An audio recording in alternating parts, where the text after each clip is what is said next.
Sister ẹ̀ tó wá ò sí around, quite unfortunate. Àti wípé kò ń ṣe Tomiwa ni mo wá wá.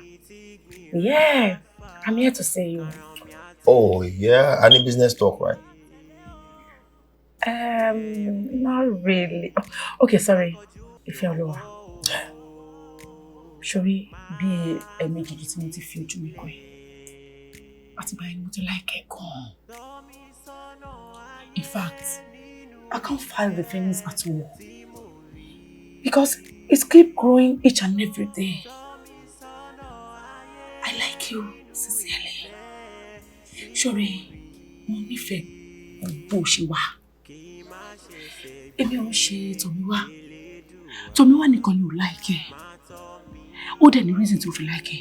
Tí èmi dẹ̀ mú reason yẹn. And reason yẹn ni wípé ó ní rich man kan nínú life ẹ tó máa ń fún ní gift ní gbogbo ìgbà. Oh, really? Yes. Wow. Ọ̀dọ̀ ẹni ẹ̀gàn kan nìkan Tomiwa wà. Wow. But Ìfẹ́ Olúwa, ṣorí mi tó mú mi. Èmi nífẹ̀ẹ́ gan.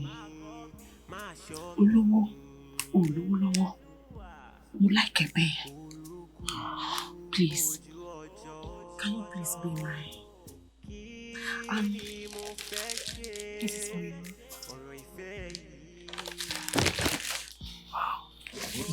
Not bad.